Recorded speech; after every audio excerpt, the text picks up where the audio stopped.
This is Boston Chris with another great episode of the ETX ROCKS Show. Louise here. D Scribs. Featuring all genres and styles of entertainment. And coming to the ETX ROCKS. Let's hear it from Louise, please. From the unheralded and unheard to the legends and beyond. Out of the box with ETX ROCKS. It's awesome. We keep them coming. $5, that's pocket change. Well, hey, y'all, this is Haley McDaniel. Are y'all ready for this? ETX ROCKS Show is the greatest show of all time, okay? We are ETX ROCKS.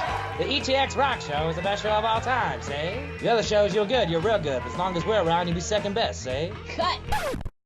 Hey guys, it's Ali Venable. I'm here at Everything That Blings. Thank you for tuning in to the ETX ROCKS Show. Hey y'all, Boston Chris here with the ETX ROCKS Show. And did you know your commercial for your band, venue, or local business, or national business could have been right here where I'm talking? For the low cost of only $200 a month, you can have your professionally filmed commercial right here where we're talking. Plus, 20% of all advertising dollars spent here on the ETX ROCKS Show goes to a local East Texas charity. Whether it's a homeless mission, or military, or cancer, or kids, we will be giving 20% of all of our advertising money directly to a locally based charity. In addition to your commercial, all advertisers will receive identity tagging on all social media platforms, including our Twitter, our Facebook, and our Instagram. And this is for the life of the show. That means anytime we re-promote an episode, which is very often, you will receive that same identity tagging, whether it's 3 years from now or a month from now. Our social media has grown rapidly over the last few months. Guys, in April 2017 alone, we connected with over 140,000 people between our Facebook, Twitter, and Instagram accounts. That means that is a whole new audience for you and your business to reach.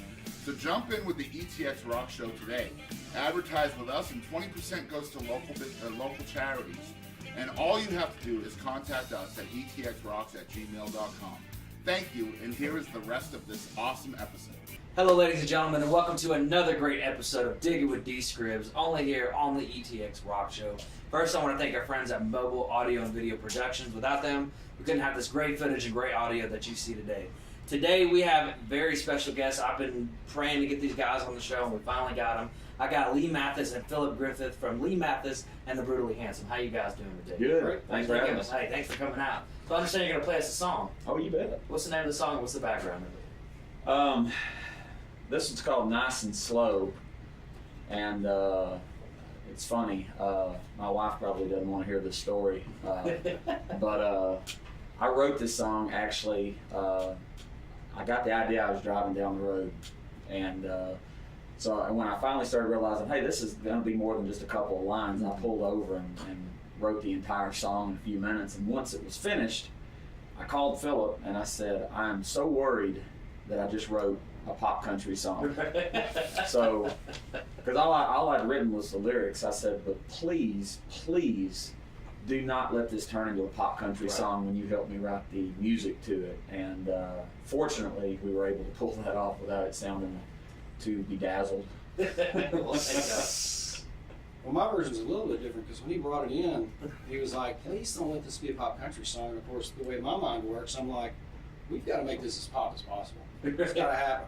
But honestly, the way that we work on, he has tons and tons of lyrics. And he'll bring, sometimes he'll bring a complete song in, sometimes it's just lyrics.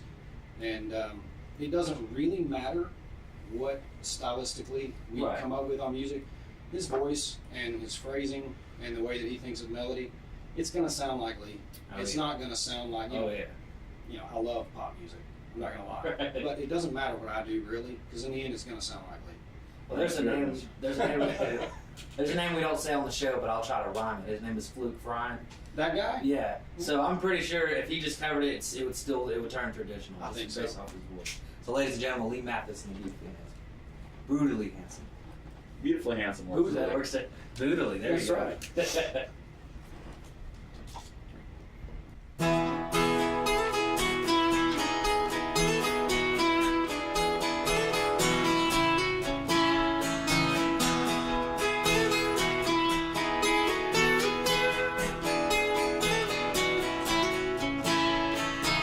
Baby, I think it's time to talk it over. I walk the line, but I get your cold shoulder.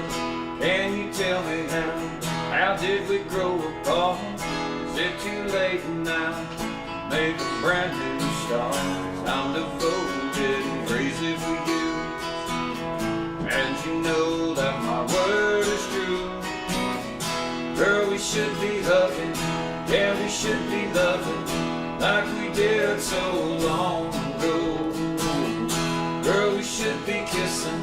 Instead you got me missing the sweetest smile I've ever known. Draw the shade, come back in bed. Hold you close and we'll take it nice and slow.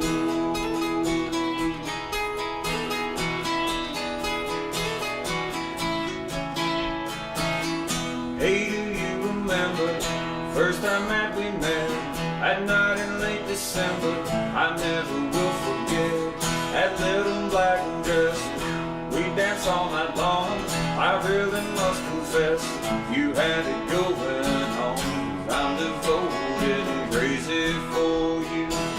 Tell me you feel the same way too. Girl, we should be hugging, yeah, we should be loving like we did so long ago. Girl, we should be kissing.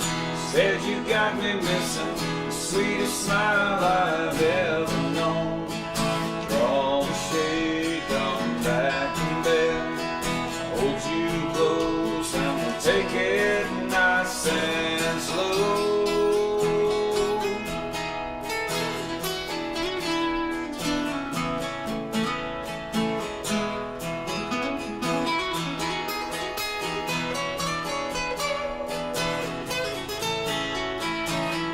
I'm devoted and crazy for you, and you know that my word is true.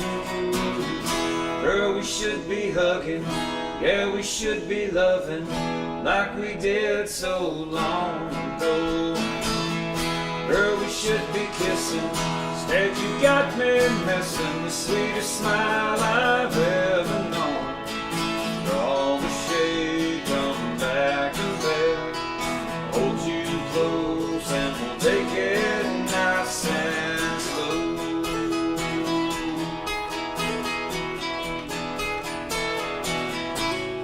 Nice and slow.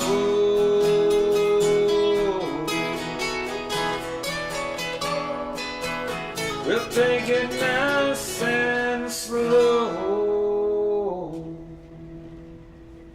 Awesome, and we'll be right back after these messages from our sponsors. This is important, so grab a pen. We are Mobile Audio and Video Productions, serving East Texas and surrounding areas.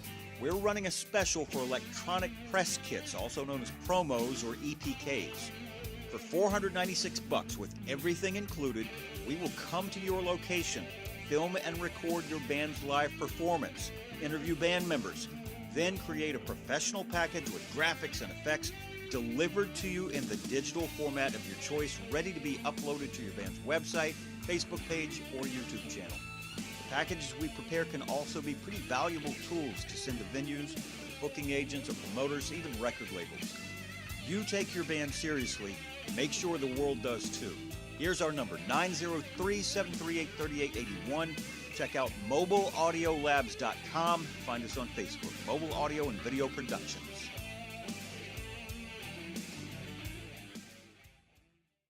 Hey guys, it's Jeremy Tipton from the Tiptons, and you're tuning into the ETX ROCKS Show. Perfect. And we are back with Lee Mathis and Philip Griffith. Man, what a great song, by the way. Thank you. Y'all were talking about that being pop country, and we were just talking about it on break. I mean, it's so traditional. I'm excited for it. I mean, just the fact that you have an EP coming out and that's on there, I'm really excited for it. So, where are you guys born and raised? I know you're East Texas boys. Yeah, I was born in Henderson, and I was raised there. Moved away a couple of times, but I wound up coming back, and that's still where I hang my hat every night. So. I was born in Henderson. Oh, wow. Henderson. We both went to Henderson schools. He was a grade behind me, which is, to me, that means I will always be a year smarter. Not older, but smarter. That's right.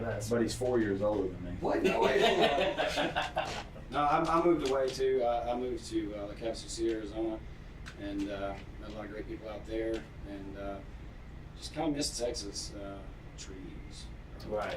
They got palm trees, but that doesn't count. They're just big weeds. But, We can breathe out here. Yeah.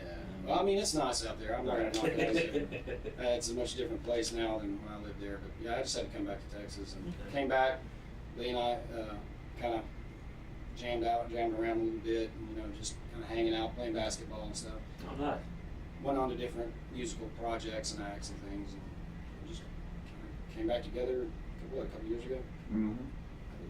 So, I mean, where did the love for music come from? Because obviously you have such a traditional sound. So, when did you realize that was what you wanted to do? Well, I've always loved music. I actually didn't get to listen to it a lot growing up, and so we joke about this all the time because, like my first, I love Van Halen, but my first Van Halen that I really listened to was Van Hagar. Oh, wow. And then I had to go back and listen to the other stuff. Yes, but so I kind of had to, I kind of worked my way backwards. And the further back I went, getting into the 80s and 70s, that's where I really seemed to, like the most music. Wow. And so,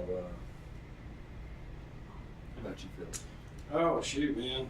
I grew up in church, so there was always singing, and my mom played piano, and I've just always been around music, and I never really thought much about playing music until high school band. I played saxophone, and I thought, oh, this isn't so bad. My biggest drawback is I'm left-handed, and when I say I'm left-handed, I mean I'm completely left-handed. I know I play guitar right-handed. I cannot do anything right-handed. And so I just thought, guitar's what I wanted to do. And I just thought, I'll never be able to do that. And a buddy of mine, Phil Howard, who's playing keys with us now, came up to me in science class and says, hey, I've been learning to play guitar. I'm going to teach you to play guitar. I'm going to start playing bass or some version of that. And then basically says, we're going to start a band. And by God, we did. And it's just been music ever since that day. It's just been blowing and going, learning. So I do have a question for you. Since you are left-handed, how did you learn how to play right-handed? I actually bought Howard was teaching me to play, so I started learning chords right-handed. And then, because all we had was little stupid guitars to work with, and then I bought my uncle gave me a 12-string that I flipped upside down and restrung. And I started learning to play left-handed, and I can probably still play a little bit, but it's terrible. And then I bought a cork flying V and flipped it upside down and played it left-handed. And then I got Musician's Friend catalogs started coming in the mail. And I would see that left-handed guitars are $120 then, in that money. Right. $120 more than right-handed guitars. And I said, no. Flipped it back over. Wow. So yeah, I'm cheap. I was wondering if you were going to tell the real reason why you... Oh, I'm cheap. That's the real reason. That's it. Again, y'all do have that real traditional country sound. So who were some of y'all's inspirations growing up? Who did you guys listen to? Probably one of my biggest ones was Hank Jr. Of course, a huge Waylon fan. Merle Haggard, Johnny Cash, Willie. So, all those guys. What about you, Phil? Literally anything that you've ever heard is stuck in my head somewhere. But if we're talking country music, I grew up on Stellar Brothers and Oak Ridge Boys and Mo and Joe and that kind of stuff. That's what my dad liked. And my mom is from the UK. She grew up in Scotland. So I had influence from, the Beatles, of course. Oh, yeah. And then she liked the Rolling Stones and all like that. But she liked the James Taylor kind of stuff too that was on the radio when I was a kid. And so I got a lot of Jackson Brown, James Taylor, and the Eagles, that easy listening radio from my childhood. Right. Riding in the car with my mom. I picked all that up. See, I like how you said you kind of had to go backwards the older you got. It's funny how that works. Is when you're growing up, you think whatever's on the radio. I mean, that's what's it right now. And then when I turned 18, I found out like the Beatles and Bob Marley and Jimi Hendrix, and I started kind of going backwards. And that's where all the good stuff is. That's why I'm really glad y'all are keeping it traditional. Now, you started a band called Lee Mathis and the Brutally Handsome. So how did you guys meet, and how did you come up with the name Brutally Handsome? Where did that come from? Right here, buddy. Look at him. No, actually, Brutally Handsome is it's actually a line from a Eagle song, Life in the Fast Lane. Oh, that's right. She was a hard-headed man. He was or he was a hard-headed man, she was brutally handsome. Yeah, something. Yeah, something like that. And so that just kind of stuck. And we've actually known each other for years and years and years. Since the early 90s. Well, I mean, we were acquainted in high school. He probably didn't even remember. We were acquainted through other friends in high school. Right. But it was really after high school when we became friends. And then we just kind of, our lives just kind of kept doing this, kept bumping into each other. It's funny how that works. Yeah. What about all the other guys you met? I know y'all got other players, and what are their names too? Our keyboard player is Phil Howard, and we're all from Henderson. We all grew up together, and we were in band together, and I think they knew each other better than he and I did, but he's just an amazing musician. He's a great guitar player, he's a great bass player, he's a great keyboard player. Our bass player is named John Morrow. He was one of the original members of Teaser. He was, yeah, he was in Cody Wayne's band at one point. And our drummer's name is Marcus Jones. And He's from Austin. Yeah, he's from Austin. Wasn't he in Dag Nabbit or? I think he did some fill-in for Dag Nabbit. We've all played around with other groups doing fill-ins or being a part of a band for a while. It's that whole community of musicians in East Texas. John, our bass player, just finished. Well, I say finished. I think he's still playing some gigs with Jimmy Payton. I don't know how that's going, but Right. basically we all are still connected with all the other musicians around. We'll still play gigs with them. Man, that's the crazy thing about this show. I think every time we get somebody on here, they name drop somebody that's either been on the show, or everybody is just linked together. It's just one big family. I mean, that's why I love the show. And East Texas has proved to me, like, before I got with Boston, I thought I had to go see mainstream stuff, and then he kind of introduced me to local music. Man, I'm more in love with this than I am going to see anybody now. So this has been it's really cool to hear that y'all played in other bands like Teaser and stuff like that. Man, that's really. So I understand there's speaking on East Texas being a family, y'all have like a circle of songwriters, and so what's that support like? And how does that work? Well, Philip and I have been playing some acoustic shows for now a couple of years, and out of the blue, one day I got a message from Alan Wayne Nichols of Outbound Train. Yes, they do. He wanted to know if we wanted to open a show for him. They were going to be actually doing a show with a band David Baxter used to be in, Flying Cornbread, and it was at Memphis in Longview. And I hadn't heard any of them play. They hadn't heard me play, except for just stuff you see, little snippets online and things like that. But we showed up and we played that show. David Smith was there. I think Donnie Dodson was there. Overnight it grew into this friendship that where now we've played so many shows together, and just such amazing guys. Just really, really good musicians, just good people. So I can't thank them enough for the support they've given us. And we still go out to each other's shows when we can and support them. Even if we're just sitting in the audience. And song swaps happen about once a month. Yeah, if not more than that. Pop up somewhere and have a song swap. You'll see David Smith and Al Wayne and Lee and whoever else shows up. Nick Brumley. And y'all just had a song swap up. Yeah, we did last couple Sundays ago. So how did that go? Oh, it's great. Yeah, it was a lot of fun. That's where we just basically go down the line and each of us does a song and stuff like that. And if we know it, we'll sing harmony on it or play a guitar solo or something. So it's yeah. So I have a question on song swap, because I don't think I've ever asked this. I've always kind of wanted to know, what's the importance of song swapping? Like, what's the significance of it? It's just building a relationship with the other musicians, and it really gives you a chance just to be on stage with some of your guys that you really like playing with, and learning from them. I did a song swap at a place in Longview with Brandon Nichols and Nick Brumley, where it was just all originals, no covers or anything like that. And after that night, I went home and wrote a couple of songs just from having been around. Wow. Yeah. So they kind of built that inspiration. Yeah, it really is.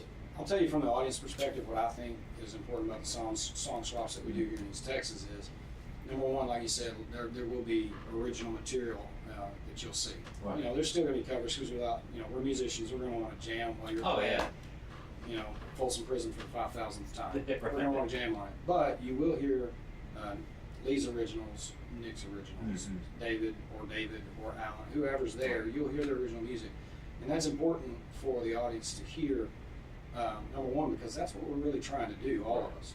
And then, number two, we've all got, outbound train exists. Right. Our band exists. Most of these guys are going to have their quote full band version, and honestly, we're not necessarily there to promote the full band version. But if you like what you hear, we want you to check out the full band version. Exactly. We're not going to shove it down your throat and say, "Hey, you got to come." No. But if you hear what you like from us, hey, come see the full band show.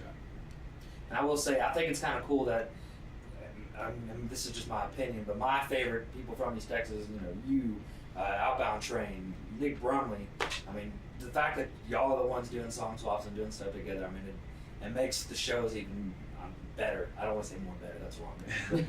It does. Yeah, it's intense, man, and I really appreciate that. So, how would you guys describe your sound? There's a lot of country in it. I wouldn't necessarily label us as a country band because there's a lot of rock in what we do. There's a lot of blues in what we do. He loves guys like Def Leppard. Of course, I do too.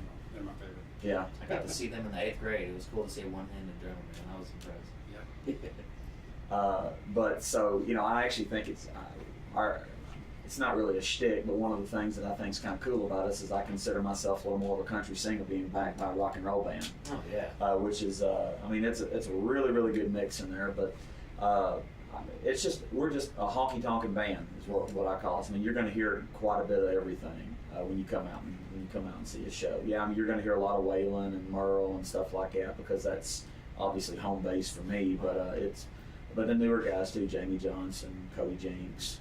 But I saw you guys New Year's whenever we went and played too, and y'all set us. I didn't leave my seat. Like a lot of the times I'd get up and go walk around, but seeing y'all play, I was like, man, these guys have a different variety. Yet it's still the same sound. It's like y'all. Urban Deeds, right? Mm-hmm. Okay. Yeah. I was trying to remember which show that was. How bad was I on that? Yeah, New Year's. So you were driving, so you were okay. No, I try not to get drunk. I do not like to be drunk. That's my thing. I just don't like it. Plus, I can't lose my license. It's my money. See, I like to get buzzing, but past that, I'm like a big crybaby. I cry about things that happened like 10 years ago, like my cat died. I just sit there and cry about it. If I were describing our live show, everything Lee said. We try to put some variety in there, but it is, the aesthetic of it is people are going to automatically think, oh, this is a country band. Right. We try to mix it up some and give the audience something a little bit different here and there. We're not going to try and pull out Metallica. I think we have. Yeah, we have actually, but we're not going to try to. But as far as the original material that we've got, it's really there is some country songs, real good country songs, and then there's stuff like Nice and Slow and Something About the Rain. They could be Keith Whitley. They could be the Eagles. Right. I mean, just it's kind of, we wanted them to be kind of open to interpretation. And like I told you before, it's kind of like I hear the music one way, you may interpret it a different way, but it's always going to have Lee on top of it, and it's going to he puts his stamp on it, and it becomes something unique, I think. Well, honestly, y'all kind of remind me, and I don't mean like exactly like this, but Leonard Skinner had that. We could be country, but we have our rock vibe. Sure. And that's kind of, y'all gave me that southern traditional feel, and I think that's what I love about you guys the most. Library Smoke. Yeah, exactly. So, what would you say is missing in today's country music, rock music, just in general? You can be I'm missing. Come find me. I would have just said country. What's missing in country music specifically? Yes. Country music specifically, to me, is missing an organic type of the singer-songwriter coming from the heart. I wrote this. I brought it to fruition. I put it on the record. It's that whole thing. This may go over some people's heads, but Joel Zimmerman, the guy, Dead Mouse. Yeah. Dead Mouse is, his whole thing is, I wrote it, I recorded it, I produced it, I did the artwork, this is my album. Right. I did this. All right. Now, I'm not necessarily that extreme, as in I did everything. It's just, I like that thing of these guys got together and produced something that they thought was good, and hey, what do you think of it? What comes across on the radio nowadays is it's the Nashville machine. You've got teams of songwriters passing things back and forth. And that's cool. I know a guy who's part of that. Right. And I'm not trying to bash that at all. Oh, right. But I think what it's missing for me personally is it's just missing something organic. That is, these guys came up with this and they produced it. And, you know, I like bands. Right. Def Leppard, they write their songs. Well, not like them, but you know. But you understand, you know, I like things that were just produced and so forth from the ground up. Okay. Well, there's no heart and soul in it. I mean, when George Jones sang a song, you felt you felt what he was singing. I can't tell you hardly anybody that sings today, the Nashville machine anyway, that is where I believe I think they were just, you know, fed the song, you know, and they recorded it, but I don't believe it happened. Right.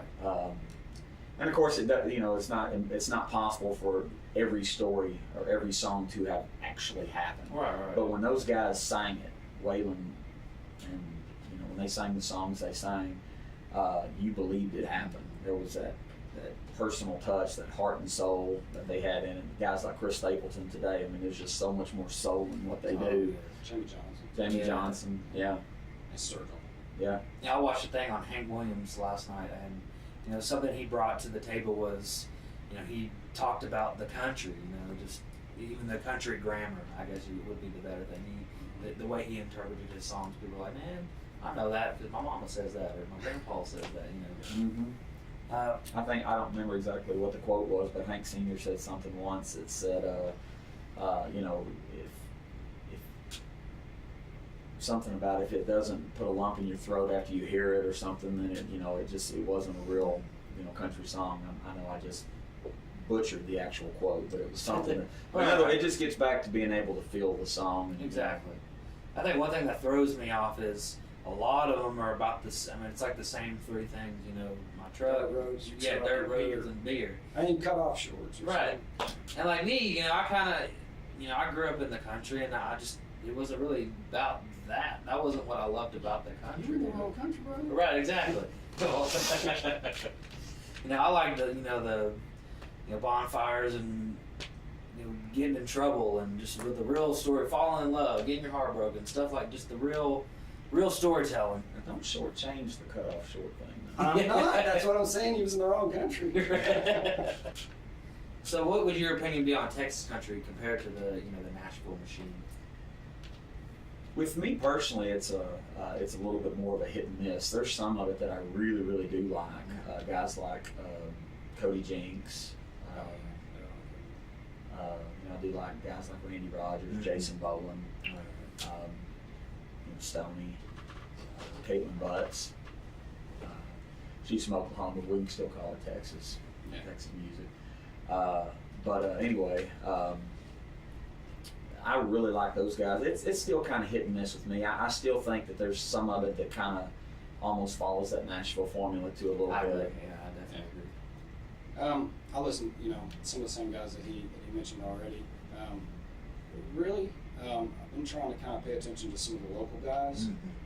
Not because I dislike Texas country or anything like that, but that's just kind of what I paid attention to lately. And right now, I mean, I like Darren Morris. Right. I was wearing a Darren Morris t-shirt on stage last night. I like his album. I like the guys in his band. I think Darren's a great dude. And that's really kind of what I'm listening to for Texas country, if that counts. I mean, I think it does. Absolutely. Definitely does. I got to meet Darren at the Gladewater Opera when we did East Texas Music's Got Talent. And nice guy, a lot shorter than I thought he was. That hair is legit. I know, man. I'm jealous. I'm trying to get there, but I mean, it's not working. Can't get as curly as that. Hey guys, this is Rich O'Toole, and thank you for tuning in to the ETX ROCKS Show.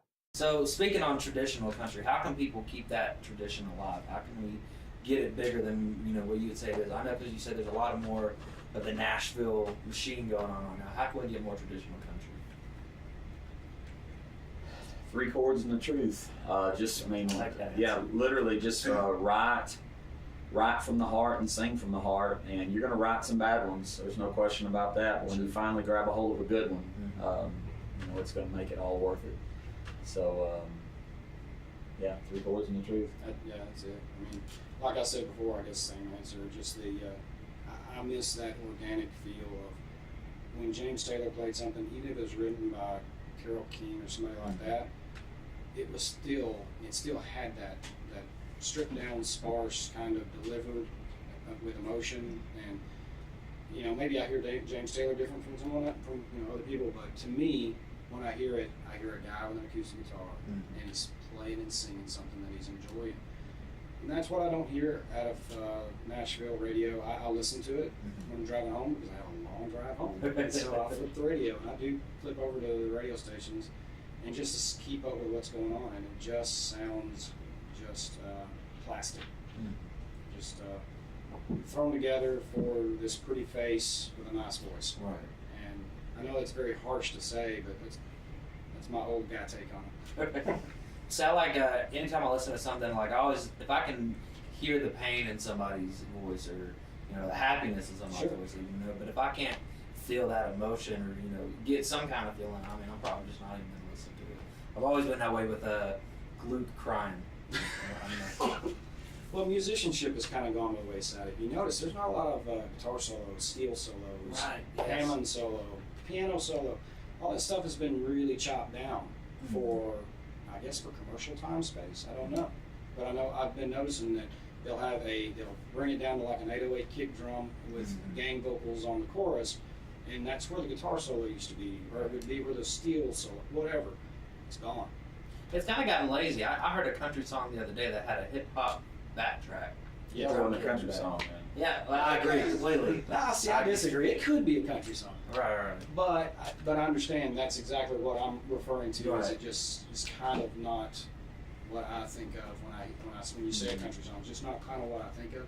I may still enjoy it, but it's not a country song. He's trying to change me, and I'm very resistant to change. So I seriously thought I was listening to the Blaze, and then 101.5. The Blazes. What's going on? Ain't nothing wrong with Blaze. Oh no, I love the Blaze. I was like, oh, finally some rapper getting a country beat, and I was like, oh, wait a second. I guess to be fair, The Devil Went Down to Georgia is a rap song. Yeah, kind of a rock and roll song when you get down to it, the fiddle, That's Charlie freaking Daniels. So I watched a documentary last night on it was the images of country music. From your image was very important. From back then to now, especially the traditional. Yeah. So how important is image in country music? It's show business. So image is important. It just is. And I really don't know any other way to address it other than to say that the audience has expectations. Yeah. I mean, and I know with Lee, this is one thing I've always been impressed with. You probably have the most perfect beard on the planet. I wake up every morning with beard hair. I've seen pics. Yeah. And I'm especially impressed with the merch you guys have. I know you got like beard shirts and so I mean, how important is that too to have T-shirts and koozies and etc.? I think it is important. I mean, it's all part of just getting your name out there, and I think that our mascot Otis. May he rest in peace. Yeah, we're gonna resurrect him. But anyway, how our mascot Otis has kind of helped with the whole thing, and it just keeps it. When you see that, if you're from around this area, it's it's us, which I'm just so proud of. It's kind of a trademark, whatever. Like you said, when you see the Otis, that's the skull with the beard and the hat. When you see Otis, that's our symbol, and that's a great marketing thing. And I don't know if it really it kind of just happened, didn't it? with the little decanter thing. Yeah, it was a. It's funny. It was a tequila bottle, That's right. and that was a.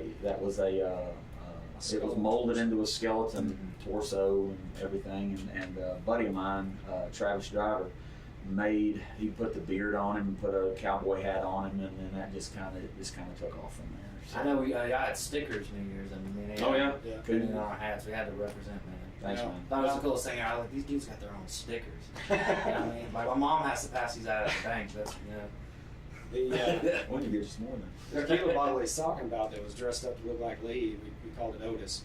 He was sitting on a sub next to the box for tips last night, and the subs were hitting so hard, Otis rattled. It fell off the sub and shattered. Oh. We were like, well, there goes the mascot. I mean, come on, band's over. Back it up. If that's not rock and roll, though, I don't know. That's what I'm saying. So I told the bass player and the drummer, I'm like, look, you guys killed Otis. And they were very quick to point out that I was running sound. So. Well, y'all gonna resurrect Otis. So. We are going to resurrect It's a good thing.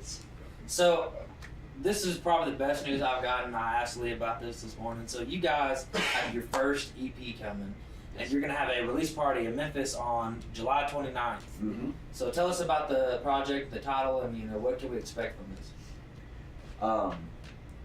This has been we condensed it down. Have we decided if it's going to be probably six songs on the EP? Well, we're still deciding. We're pretty close to having enough material for a full album. So we had at first decided, let's just do a 6-song EP. We want to get songs out and get people acquainted with our original material. But the more that I worked on it, I kept looking back at other songs. We kind of elongate the story. I'm sorry, but No, go ahead. While we were playing acoustic shows, Lee would show me things that he was working on of original music, and I was like, man, we're recording demos for him to use for bookings. Why don't we record some of these originals, just acoustic or whatever, and then we can work on them bit by bit, add instrumentation as we want, whatever we want to do, just develop the songs over time and see what we come up with and kind of develop a style along with it. And again, that whole organic thing where you got a couple of guys working on it and putting their best effort and ideas into it. And so it kind of developed along those lines. Lee would come in with songs here and there, and some of them were like, that's pretty good, and some of them were like, dude, that's great. Right. And so the more we worked on it, of course, then we ended up putting a full band version of the act together, and we began showing the other guys some of the demos that we recorded and getting them on stage finally. And it's just been a development, and we've got, I think, I don't want to put too much out there, but I think we've got enough material that we can have a full album. We're still kind of deciding on that. But we're saying right now it'd be a 6-song EP with Miss March. So have you come up with a title for it at all? Or? Yeah, it was kind of a concept song that I came up with called Dogs Playing Poker, which the funny thing is I always loved the paintings and those kind of things. And so I kind of sat down and started writing this song about it, and it's basically exactly what you expect. A bunch of guys around a table playing poker and just having fun, and no chicks allowed kind of thing, and until the end of the evening when you got to get back home to the wives and stuff, and but it's got a kind of a little bit of a rockabilly feel, would you say? Yeah. It's just pretty fast. And we can expect both the songs you're playing on the show on there, right? Yeah. Oh, absolutely. Nice and slow, and I think we're gonna do something about that. They'll be on there. Awesome. So guys, this is my favorite part of the show. This is called What the Heck. I ask 5 questions. There's no right or wrong answer, and they're just ridiculous questions that you can answer whatever comes to the top of your head. Are you guys ready to play What the Heck? Let's do it. All right. First question: if you could collab with any artist, dead or alive, who would it be? You want to go first? Sure. Because I've got an answer. Honestly, mine would be Stevie Ray Vaughan. He was one of the first guitar players that I really started listening to and started trying to play like, and he's just an unreachable. Everybody's still trying to get his sound, get his tone, his phrasing, so I'd love to collaborate with him and sit down and just actually just sit there and just do that, just listen to them. Just let them play. Well, if we're talking about just sitting and listening, I love Steve Vai. Steve Vai, Oh yeah, just one of my all-time favorites. I love Devin Townsend. If I could sit down with Devin Townsend and write a song, I'm sorry guys, I don't know no one out there knows who Devin Townsend is. Look at that, it's Canadian. Looks like me, no hair. He is amazing. He's an amazing vocalist. He's an amazing guitar player. He's got just the wildest imagination, and if it's hitting his brain, he will write the song, record it, and it will be on the next album. He's just constantly pumping out material. If I could sit down and work with that guy, I obviously I couldn't keep up because the dude's just constant. prodigy. Yeah, I just love everything that guy does. He's insane. I'm gonna have to look that guy up. So why does Donald Duck wear a towel when he gets out of the shower, even though he never wears pants? Modesty.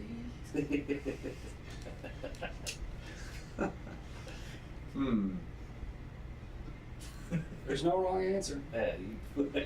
How the duck should I know? Oh, see, PG. We said PG. That's all good. Unless there's puns involved, and then. Oh, you want puns? I am Rapunzel. Third question: if you had one song to listen to for the rest of your life, which song would that be? Kingdom, Devin Townsend. Oh, no, let me take that back. Super Crush, Devin Townsend. Pour some sugar on it. Hysteria. No. I could listen to that forever. Always on My Mind, Willie Nelson. Great song. I don't think we've had any Willie Nelson for an answer yet. That's a Desert Island album. Devin Townsend and Willie Nelson.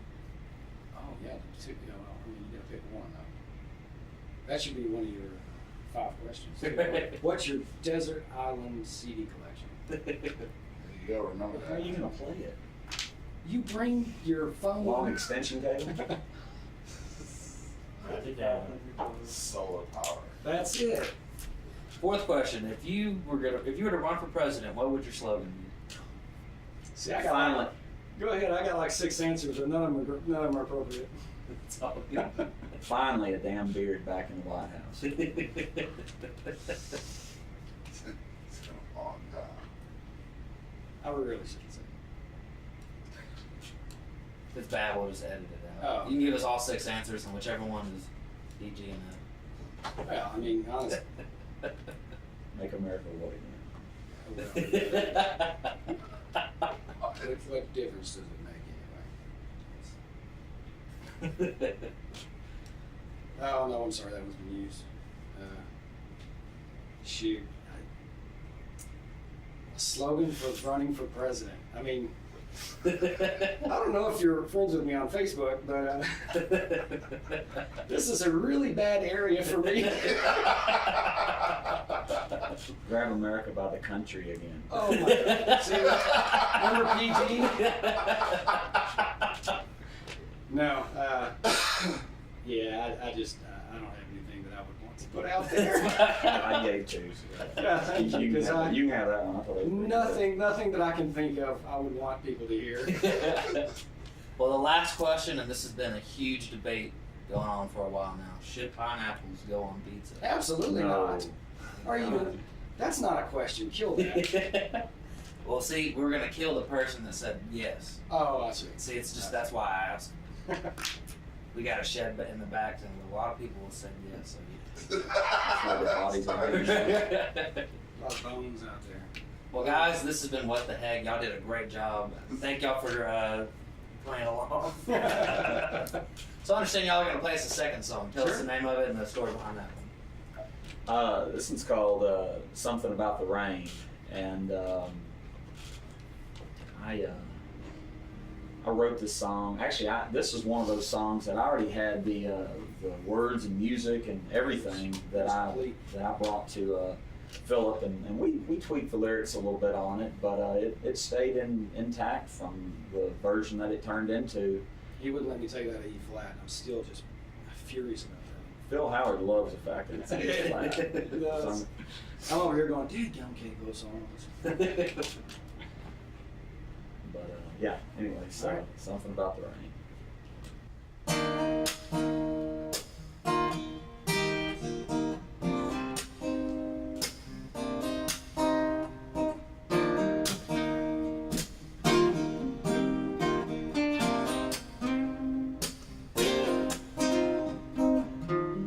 can see the clouds rolling in. There's a storm blowing through.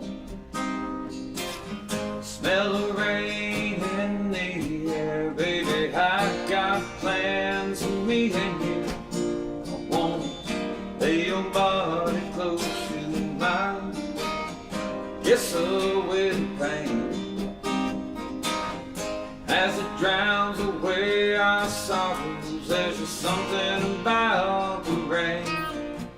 I love the way you look in that t-shirt, boots and cut-off jeans. Without a doubt, the most gorgeous woman I've ever seen. Baby, let's get soaked in the moonlight, drive each other wild and insane. As the thunder claps above us, there's something about the rain. Baby, lose your inhibitions and love me all night long. Pull you in closer to me, sing you an old haggard song. You can be my good-hearted woman, just like old Waylon sang. Under the clouds and the moonlight, something about the rain.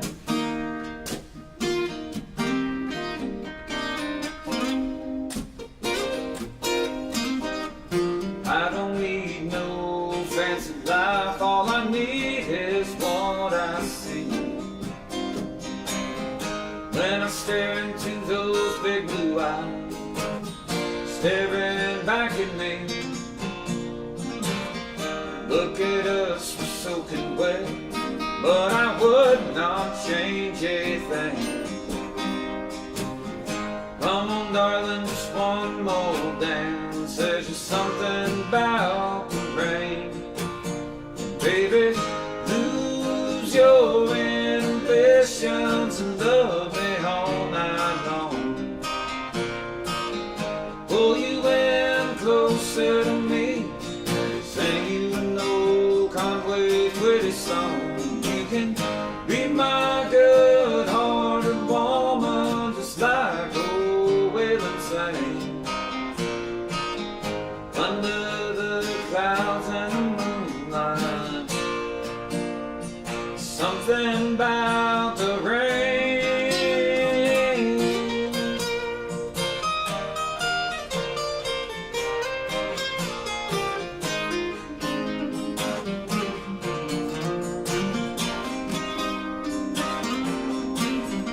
Baby, lose your inhibitions and love me all night long. Pull you in closer to me, sing you an old George Jones song. You can be my good-hearted woman, just like old Waylon sang. Under the clouds and the moonlight, something about the rain.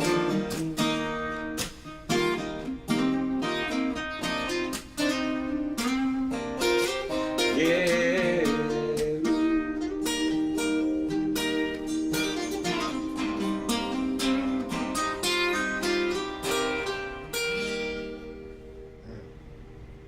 I'm just saying, once that CD comes out, that song has got to be on the radio. Sure thing. So, guys, how can people reach you on social media-wise, and how can guys book you? Facebook, Lee Mathis Music. You can go on there and hit like, and it tells you where we're going to be. Reverb Nation, it's got some of our songs on there right now, and working on a webpage too, where you'll be able to buy merch and stuff like that. So I gotta get me a beer T-shirt. That was Otis T-shirt. Yeah. I gotta get it. So guys, this has been another great episode of Dig It with D Scribs, only on the ETX ROCKS Show. I want to thank Lee Mathis and Philly Griffith for coming out. From Lee Mathis and the brutally handsome, beautifully handsome too. They'll take that. Either way you go. Either way. So guys, I want you to always remember to support local music and always remember ETX rocks. That's right. Hey guys, I'm Katie Lynn, and make sure to tune in to ETX Rocks with Boston Chris. Aaron Watson, ETX Rocks. ETX Rocks, Alan Fox Band. Hey guys, we're the Morning Madhouse. I'm Carter. I'm Brandon. I'm Ginger. It's the best podcast ever made in all of history. Hi, this is Paul Bebo, and I ETX Rocks with Boston Chris Barnes. You're gonna love it. ETX Rocks. Hey East Texas, DP here. ETX Rocks. Hey East Texas, we're Enduring House, a Christian rock band. ETX Rocks! Hey, this is Monty Pittman from ETX Rocks. Hey East Texas, Jaden Farnsworth, ETX Rocks. Hey everybody, I'm David McCarty with the Gypsy Creek Band. As always, ETX rocks.